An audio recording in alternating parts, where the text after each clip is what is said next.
my number one bucket list country, but they wouldn't let me in, so I went to India, Greece, and Italy instead. North Korea's Kim Jong Un preparing for war, citing unprecedented U.S. behavior. Look, I'm not a fan, but I can't find any fault in that statement. Where's the lie? Where's the lie?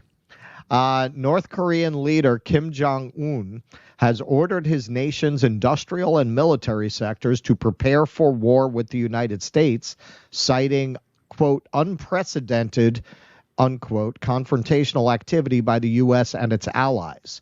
Kim, speaking at a 2024 planning meeting Wednesday of his ruling Workers' Party, said an in-depth analysis indicated the severe political and military situation on the Korean Peninsula had, quote, reached its limit, unquote, the state-run news agency reported Thursday.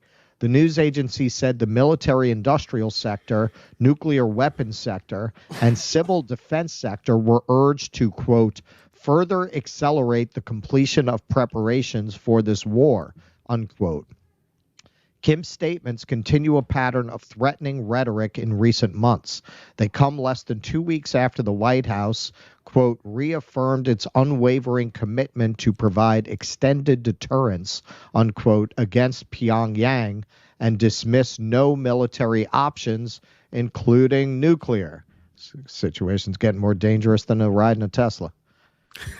Quote, any nuclear attack by North Korea against the United States or its allies is unacceptable and will result in the end of the Kim regime, unquote, the White House statement said, warning that any nuclear attack targeting South Korea would be, quote, met with a swift, overwhelming, and decisive response, unquote. Last month, North Korea put a military spy satellite into orbit after 2 previous failed attempts.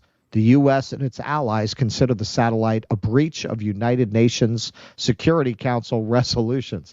Yeah, Kim really gives a fuck about your resolutions. Yeah, we take those so seriously in every other instance, right? Go home and get your fucking shine box. Yeah. On Wednesday, Kim pledged to expand cooperative relations with, quote, independent anti-imperialist countries in preparation for the rapidly changing international political landscape, unquote. That was so terrible when Donald Trump was having good relations with this crazy bastard and making him feel less threatened. This is so much better. I'm so glad that we've taken this belligerent posture towards this nuclear-armed nation run by a dangerously unstable dictator. That is much better. That, as an American, I feel safer with Joe Biden's saber rattling against a nuclear power. Yeah, I mean, well, this is where, this kind of jumping off what we talked a little bit about in our last segment, this conceptual notion of American exceptionalism and the sort of infallibility of the American ideal and the arrogance that comes with that, to think that, well, the world will be a better place if we just try and impose those ideals anywhere and everywhere, whether they're welcomed or not, whether or not the person or nation we're trying to impose them on is equipped and willing to defend themselves or not. We are just going to evangelize the American ethic anywhere and at all times. That's what we're seeing now. That's what the Blinkens and the Jake Sullivans want. And Trump's attitude towards this was completely different, which is we have our country, Russia has their country, Kim Jong-un has his country. He says, right. I respect them. That doesn't mean he likes them. Doesn't mean he approves of how they run their country, but he respects. We have our country here. We have our shop here. They have their shop there. And it's important, in fact, it's imperative in the nuclear era to get along, as he put it very, very simply, with these different nations and their rulers, because that's how you have stability. That's how you have peace. And the chaos and violence and horror that has been unleashed upon this world since the quote-unquote adults came back into the room with the election of Joe Biden is just shocking. That's what Andrew Tate said to Piers Morgan. He said, we were told Trump is this loose cannon and Trump is going to get us all killed. Well, since Trump's been gone, we've had nothing but violence and death and chaos everywhere.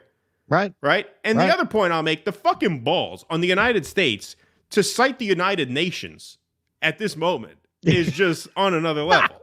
The United Nations keeps, I mean, they're a useless body. When it's convenience. Yes. Right. They keep begging us to stop the massacre in Gaza, and we keep telling them to fuck off. Literally, I mean, not in as many words, but raise your hand. No ceasefire. The only person in the room is the U.S. representative. Now we're going to cite the United Nations? I mean, it's a fucking joke. That's another point I made on the Door Show. I said, in this very twisted sense, Biden is the best president of the modern era because no president has so thoroughly exposed this country for the joke that it is. And if you believe that the winding down of the American empire would be good for the world, Biden's really your guy because no one has embarrassed this country in as short a period of time as he has. So props for that. Well, and remember, these are also the people, in terms of the people around Biden and Biden himself, the establishment in Washington, the permanent state. These are the ones who thought that whacking Gaddafi was a good idea, remember? Exactly. He came, we saw, he died. So now when you go to a guy like Kim Jong Un and you want to negotiate him giving up his nuclear program, what he's thinking of is Gaddafi with a knife up his ass. Yep. Nobody that they sacrificed any diplomatic credibility we will ever have in the future to negotiate with a power to give up its weapons. We can never again tell a power, you give up your weapons and we'll leave you alone to run your country as you see fit. They've seen what those promises are worth. So what leverage do you even have to negotiate with Kim Jong Un? And it's the people in power now who are responsible for that. You think Trump ever would have gone in and whacked Gaddafi? No.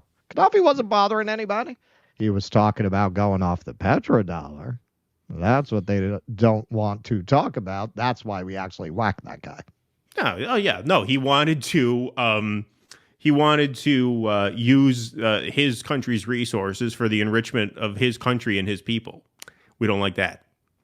I mean, we're in bed with Saudi Arabia, which I think you can very credibly argue is far more autocratic to far less benefit for its people than Gaddafi was.